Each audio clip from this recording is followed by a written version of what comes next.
alah sok hijrah kok. Masih ini aja pun jangan sosok hijrah lah. Sok Itu kan nasihatin ya. sebenarnya membuat mental anak-anak muda ini down jadi ya kan.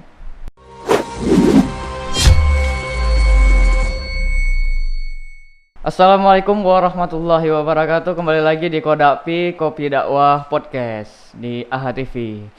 Ya, Ustadz gimana Ustadz? Ya alhamdulillah sehat. Belum mana tanya kabarnya nih. Nggak, gimana Ustadz kabarnya selama pandemi corona ini, apa kegiatannya? Ya normal kayak orang-orang lain mungkin ya. Normal. Di rumah. Apa melockdownkan diri apa ada Ya, kegiatan? lockdown faktor kondisi karena dari sekolah diliburkan, dari kampus juga. Kegiatannya mengajar atau Ya apa? kegiatan kita alhamdulillah mengajar, ada di Mengajar, pesantren, di ada di pesantren. kampus ya. Pesantren MUK ya, MUK Kota Langsa ya. MUK Langsa. Jadi semua murid-murid gimana nih Ustadz? Ya itu tadi Santri-santri. untuk cari aman ya kan, agar tidak ada efek yang terkena di dalam, dan juga bagian dari mentaati pemerintah ya kan. Iya. Ya kita ambil jalan tengah, jalan Maksudnya aman. nggak ada kegiatan sama sekali? Ya sengaja diliburkan, dan ini ikut semua sekolah, bukan cuma MUK aja ya? Bukan cuma MUK aja. Berarti apa murid-muridnya itu kan apakah mereka masih di pesantren atau dipulangkan ke rumah masing-masing? Iya semua dipulangkan. Semua dipulangkan. Nah, atau istilahnya kan belajar di rumah ya. Belajar di rumah. Sebenarnya kan istilahnya belajar apa? Belajar daring ya, belajar online. Belajar Cuman online. setelah kita lihat kayaknya nggak maksimal. Nggak maksimal. Karena mungkin banyak faktor. Yang pertama mungkin kita Sinyal. di Aceh ya sinyal. Ya, sinyal ya, Habis itu kan juga. mungkin banyak yang belum familiar dengan aplikasi. Aplikasi. Atau kayak tadi ada namanya Zoom ya. Ya, Zoom. Ada Aplikasi Itu Zoom pun untuk mungkin saya pun baru dengar. Zoom itu ya. Baru tahu. Cuma kan aplikasi itu banyak digunakan untuk meeting-meeting online ya. Ya ya itulah. Ya. Jadi mungkin karena belum familiar, jadi yang kita lihat kayaknya belum jalan 100%, atau Belum. mungkin 50% pun nggak jalan. Belum jalan ya. Ya, tapi yang jelas sebagai seorang guru kan terus memberitahu ke murid-murid di rumah belajar, Ya. jangan nggak belajar. Orang tua juga tetap membimbing. Walaupun ada sebagian dari guru-guru yang tetap ya buat kelas online, ada yang video call. Walaupun kita tahu itu nggak maksimal. Nggak maksimal. Nggak. Tapi tetap berusaha untuk Ya, artinya tetap kita menghidupkan suasana belajar. Ya. Walaupun di rumah ya tetap belajar. jangan nanti begitu udah selesai pandemi ini mereka malah udah mager nih Udah mager, untuk ya. untuk Udah kegiatan. Ini makin kan malas ke. penyakit anak-anak muda. Contoh Itulah ya, kita juga seperti itu kan dulu kan. Itulah dia. Jadi Ustadz selama pandemi ini apa ya kegiatannya? Iya paling di rumah. Di rumah aja ya. Ini karena momennya memang libur ya, aktivitasnya lebih banyak membaca ya, baca Membaca. buku. Alhamdulillah ada beberapa buku-buku yang udah lama disampul belum terbuka ya. Iya. Yang udah lama nganggur, Ah. tapi kesempatan kali ini untuk Jadi membaca. Ya. dulu kan hobinya beli buku, Ya. belum baca buku. Walaupun di situ ada hikmahnya juga. Hikmahnya apa? Hikmahnya untung beli dulu. Iya. Kalau beli sekarang harganya rupanya setelah kita lihat di toko-toko online lebih mahal. Iya, betul. Jadi betul. itu di antara tips saya untuk anak kuliah ya kan, untuk mahasiswa yang lagi kuliah. Beli aja dulu buku ya, walaupun iya, betul. nggak kebaca sekarang ya. Iya, karena suatu saat penting. Penting. Apalagi yang mungkin lagi kuliah di Jogja. Di Jogja itu buku murah-murah sekali kan. Dan harus dimaksimalkan, dibeli. Nah, walaupun mungkin nanti bacanya setelah selesai kuliah baru tahu istilahnya, ketika kita perlu ada bahan. Iya. Nah, itulah dia. Nah, jadi Gunaannya. paling mengisi ya dengan aktivitas seperti itu. Apa dulu kuliah Kalau kuliahnya dulu alhamdulillah, ceritanya gini, tamat dari pesantren, Ya. itu kan saya pengen melanjutkan ke Dayah, ke Samalanga kan. sama Langa? Tapi sebelum ke Samalanga pengennya ke Mesir. Nah, cuman ketika itu orang tua mengarahkan jangan ke Mesir dulu, ke Dayah dulu. Artinya di sini dulu kuatkan pondasi, karena menurut ayah saya banyak juga yang keluar negeri ketika itu pola pikirnya berubah kan. Iya. Itu mungkin karena tidak memiliki pondasi atau dasar. Maka ketika itu pengennya ke Samalanga, tamat dari pesantren atas arahan dari orang tua kan. Sambil pengen ke Samalanga tadi, rupanya dibuka beasiswa kan, beasiswa santri berprestasi Iya. untuk pesantren. Jadi coba-cobalah sama beberapa kawan, ada beberapa orang, coba-coba tes. daftar ikut tes ke Banda. Tahu-tahu 3 orang lewat kami dari Aceh, dari pesantren, dari Termasuk Ustadz juga. ya termasuk saya dan Alhamdulillah. ada beberapa kawan-kawan lain se-Indonesia. Se-Indonesia tuh ya? Nah, jadi alhamdulillah kami melanjutkan studi di UIN Sunan Ampel ya. Nah, Sunan Ampel itu kan nama salah satu wali ya, Iya. yang sukses menyebarkan Islam di tanah Jawa. Lebih khususnya kalau sekarang kan di Jawa Timur ya. Berarti Ustadz sempat belajarnya ke luar Aceh gitu ya? Ya nggak jauh lah, nggak keluar Nggak negeri. jauh. Nggak sampai keluar negeri ya? Iya, keluar Tapi negeri. tetap keluar daerah juga Ah, dong. ya. Kan? Yang Ustadz rasain apa tuh? Perbedaan ada nggak perbedaan belajar di daerah kita dengan di daerah luar itu ada nggak? Setelah Ustadz merasakan Tentu kesana? ada, Tentu makanya ada ya? pesan Imam Syafi'i kan kita disuruh safir kan, Safir. disuruh ya berhijrah lah.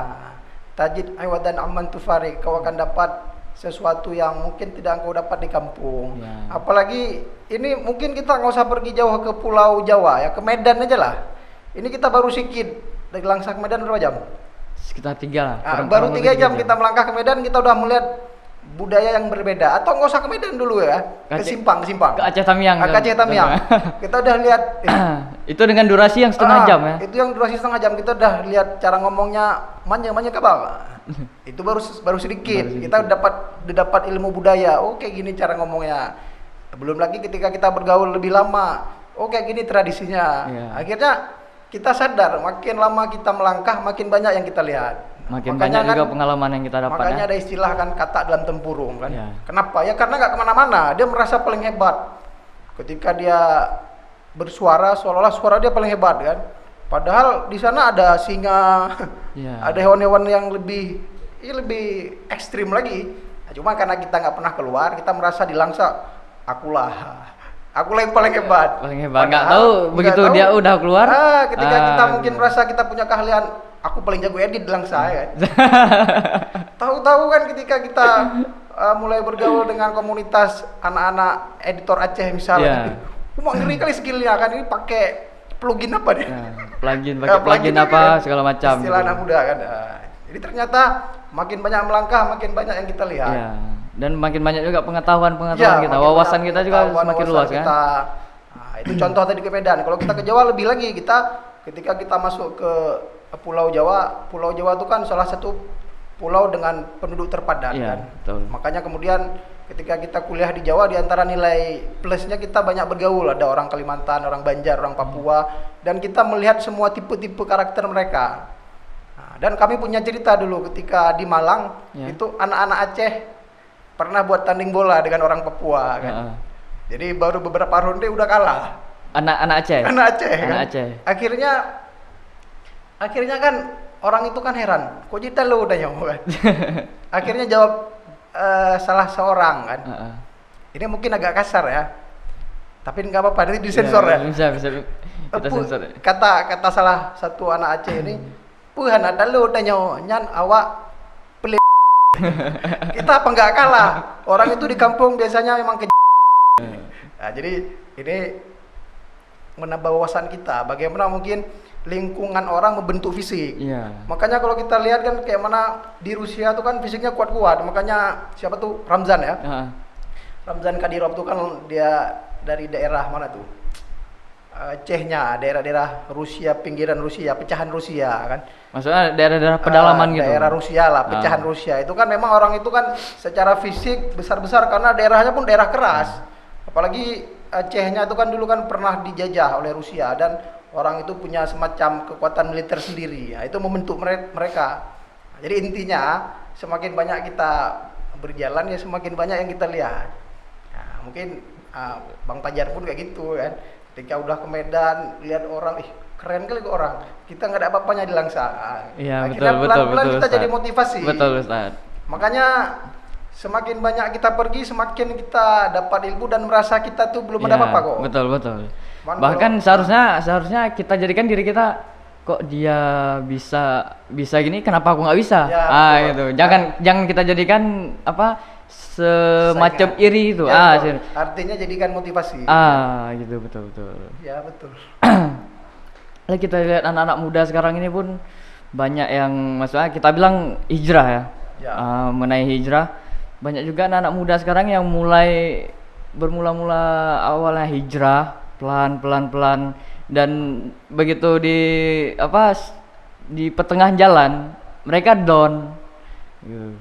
Akibatnya ya lingkungan mereka sendiri. Iya betul. Betul nggak Ustadz?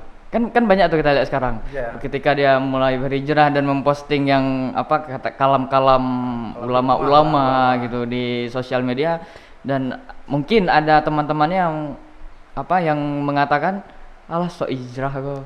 Masih ini aja pun jangan sosok hijrah lah. Itu kan ya. sebenarnya membuat mental anak-anak muda ini down jadi ya kan. Gimana tuh Ustadz? Ada nggak saran atau pendapat dari Ustadz itu? Yang pertama niat kita. Niat awal kita ya. Niat kita. Jadi niat kita misal contoh simpelnya gini, kita memang niat menyebarkan kebaikan. Jadi setiap hari kita punya ide misal, ini satu hari harus buat satu hikmah misal di Instagram lah ya kan. Iya betul. Satu hari satu hikmah. Dan niat kita di samping kita baca di buku, kita share ke orang, dan kita berharap orang dapat pengetahuan. Ia sebatas itu dan kemudian mendapat, dan kita berharap semoga yang kita share walaupun pendek kata-katanya ada tapi hikmah untuk bermanfaat orang, untuk orang.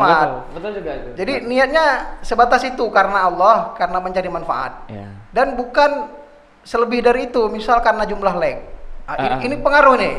Jadi kalau kita niat melakukan sesuatu karena like, karena jempol, atau karena biar banyak orang repost ya kan, biar banyak orang lihat, biar dipandang orang, biar aku dipandang alim nih. Itu akan berpengaruh ke niat ke pribadi kita. Jadi karena niat kita nggak kokoh, nggak betul-betul karena Allah, jadinya 3 hari kemudian goyang. Alah cuma 2 yang like. Ya kan, yang like-nya cuma 2, udah capek aku edit. Tapi kalau niat kita memang betul karena Allah, ya nggak masalah. Yang nge-like 2, yang kalau nggak ada yang nge-like pun nggak masalah. Ya karena kita memang niatnya bukan untuk pamer, Allah. Bukan untuk pamer bahwasanya kita nih alim gitu untuk orang-orang. Tapi niat kita untuk memberitahu, oh ini loh ada hikmahnya dari kalam ini, ya kan? Dan sebenarnya bukan mengingati orang, tapi mengingatkan kita sendiri. Ya, ketika kita buka. Tapi ketika orang buka juga dapat manfaat, alhamdulillah double berarti. Contohnya gini Ustadz, wah kalam ini nih bisa jadi motivasi diri aku sendiri nih. Posting mana tuh bisa jadi motivasi orang juga. Contoh kan seperti itu kan. Cuman anak-anak sekarang begitu kita contoh lah, kayak ada teman saya juga cerita kan. Begitu mereka memposting tentang yang berbau Islami gitu. Dan kemudian ada temannya yang ngomong, alah kok biar dibilang kau posting yang Islam biar dibilang kau alim kau. Alah udahlah kau tuh bejat. Contoh seperti itu kan banyak tuh. Itulah gini Bang Fajar kan. Memang kalau kita cari ridho manusia itu nggak ada habisnya. Nggak ada habisnya. Ini yang baik aja kadang di komen kayak gitu. Iya kan? betul. Padahal kita niatnya baik. Makanya ada kaidah ridhon nas ghayatun la tudrok ya kan. Ridho manusia itu sesuatu yang tidak mungkin bisa kita capai semua. Iya. Di dalam 10 itu pasti ada yang nggak suka, tapi ya masa bodoh lah. Yang penting kita tidak bertentangan dengan apa yang dibilang sama Allah, apa yang dibilang sama Nabi. Ya udah, jalankan. Karena memang capek. Kalau kita turuti orang, ya memang nggak ada habis-habisnya. Iya betul. Makanya mungkin Bang Fajar pernah dengar cerita Luqman sama anaknya kan, yang dia Luqmanul Hakim pada suatu ketika dia naik di atas unta kan, naik berdua kan sama anaknya kan. Sebelumnya belum naik berdua, sebelumnya dia memegang tali hewan tunggangan tadi, anaknya di atas ya kan. Akhirnya jalan pelan-pelan. Kemudian orang kampung lihat, tahu. Jadi orang kampung nih, gak sopan kali ini anak. Masa bapaknya disuruh tarik-tarik kan? Akhirnya gantian. Akhirnya anaknya Luqman yang narik bapaknya di atas. Luqman di atas, pelan-pelan jalan. Tahu-tahu lewat satu kampung ada orang ngomong, memang bapak ini gak sopan kali. Masa tega anaknya disuruh tarik kan? Akhirnya kemudian sama-sama berdua naik ke atas hewan tunggangan tadi. Akhirnya ketika mereka naik, mungkin mereka udah menganggap ini udah aman. Pelan-pelan jalan menyusuri kampung. Tahu-tahu ada lagi yang ngomong, Astagfirullah Lukman. Hewan tunggangan kayak gini kalian naikin berdua? Memang lah. Akhirnya dua-dua turun kan. Dua-dua pegang. Pelan-pelan jalan-jalan. Enggak kudanya enggak dinaikin. Dinaikin. Pelan-pelan lewati sebuah kampung. Ada lagi yang ngomong, "Ya Allah, ada kuda nggak dinaikin." Memanglah kalian nih. Intinya apapun di mata orang kalau salah tetap salah gitu, Ustaz. Bukan, intinya gini, kita nggak bisa menjadikan tolak ukur ridho orang tuh sebagai tolak ukur, nggak bisa. Ya, kita yang penting tolak ukur kita kan sesuai dengan Allah, sesuai dengan Al-Quran, dengan hadis Nabi, dengan arahan para ulama salafus saleh, ya udah aman. Nah, kalau orang ngomong pasti ada lah. Kalau kita pikir omongan orang nggak ada habisnya kayaknya. Ya itulah dia. Betul ya. Capek kita. Dan yang perlu dipikirkan itu kan ridho Allah.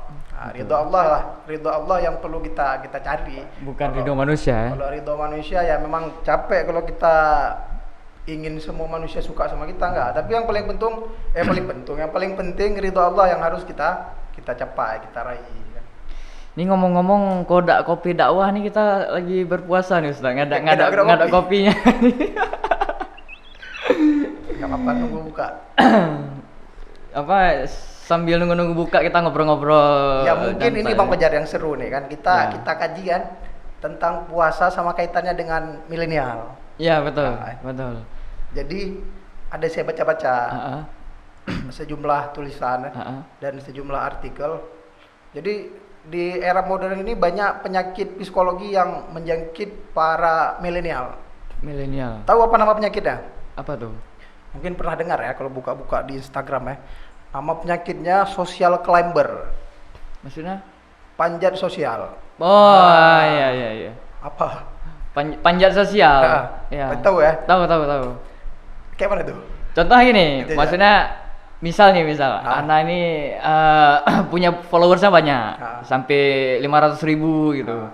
Dan ada satu orang kemana Ana pergi ikut terus, atau suka ngehujat Ana terus demi dia mencari pamor.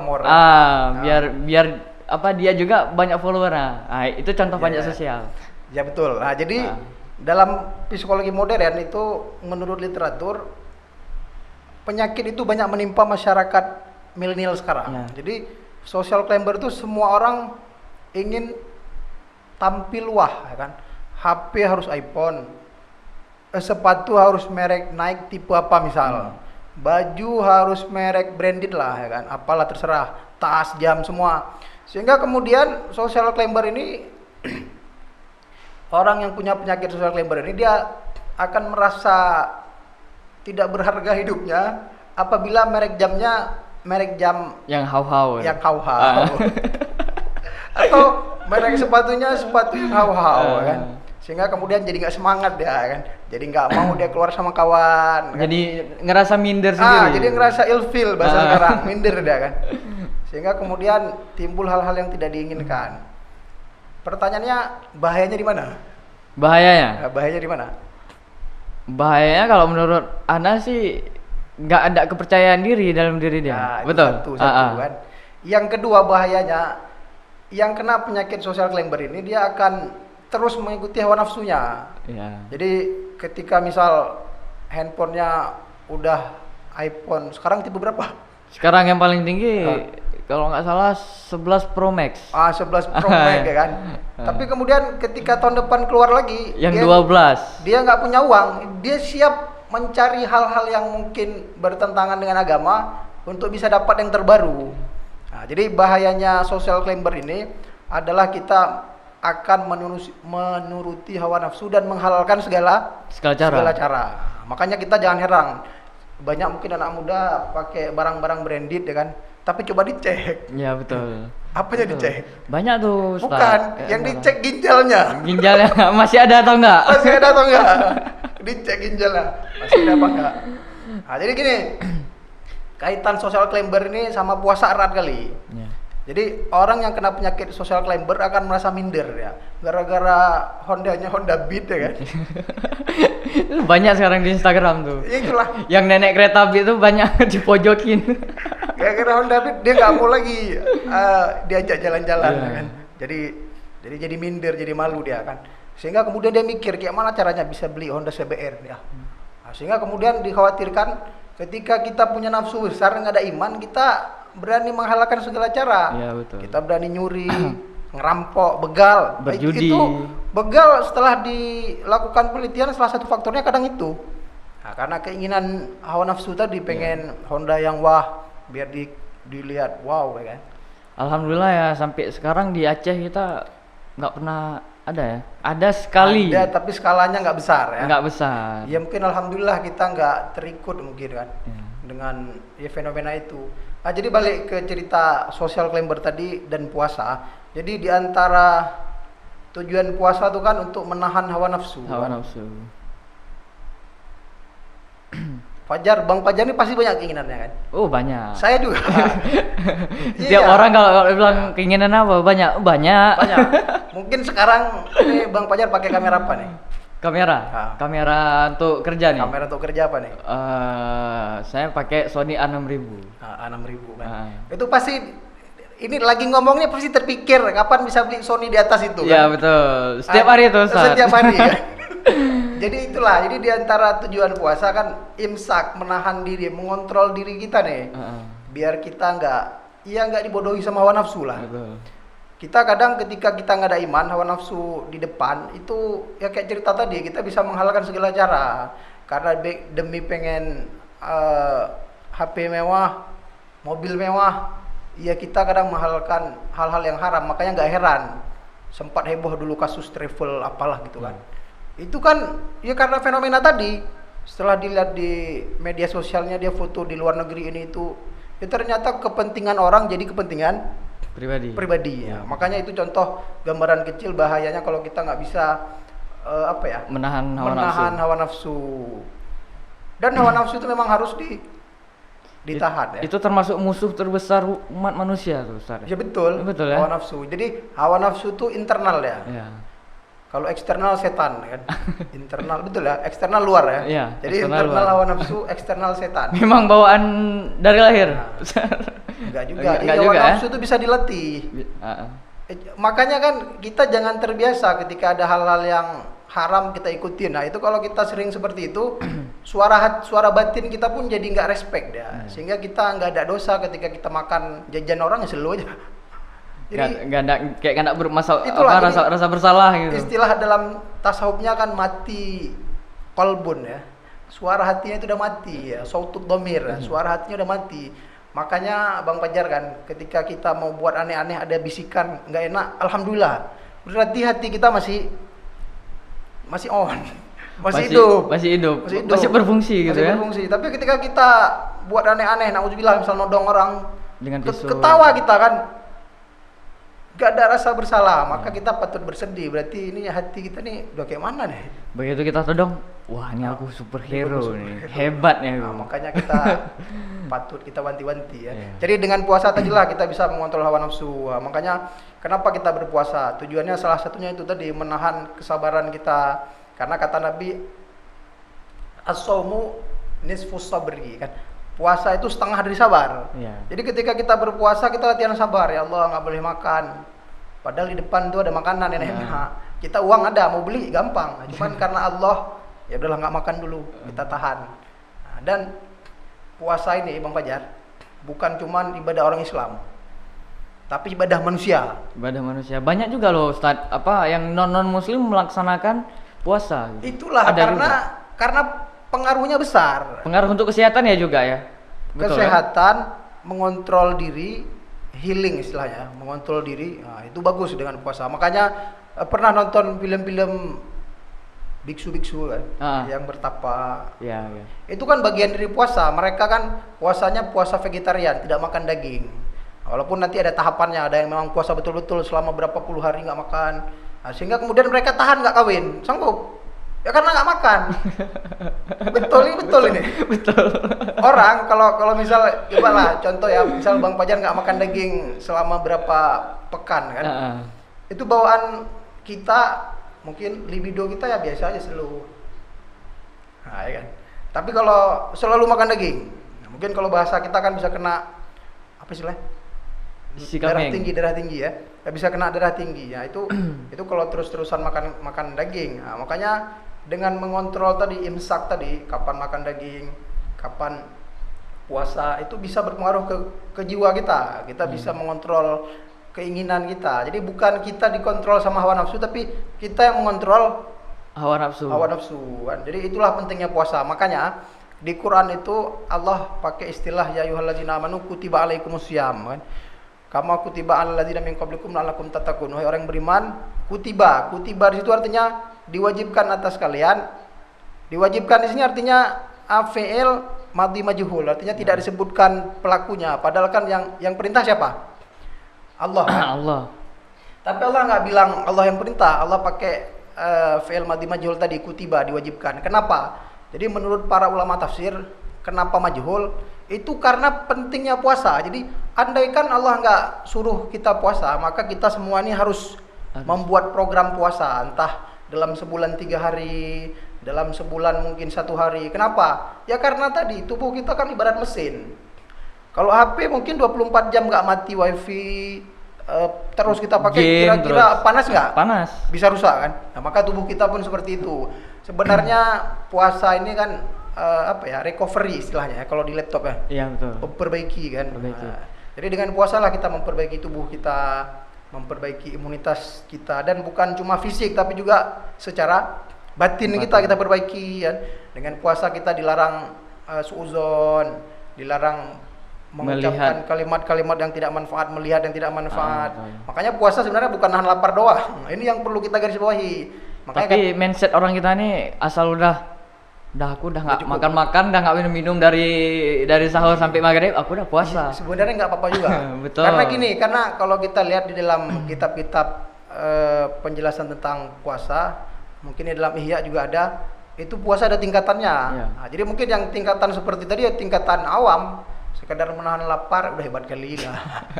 Walaupun kadang tetap gosipin orang kan, atau misal di Instagram, di FB komennya komen astagfirullahaladzim kan, komen ganas-ganas lah kan. Ya itu tetap nggak bisa, karena tetap itu hal-hal yang tidak baik, disuruh menahan kan. Nah, bahkan Imam Ghazali bilang tuh dalam kitab Bidayah wal Hidayah, hukum tangan itu sama kayak hukum mulut. Jadi walaupun kita nggak gibah orang, tapi dengan tangan kita klik. Sama. Nah, jadi itu. Kalau sekarang kan udah ada WhatsApp tuh Ustaz. Gibah melalui online gitu, mulai ketik gitu ya. Gibah berjamaah.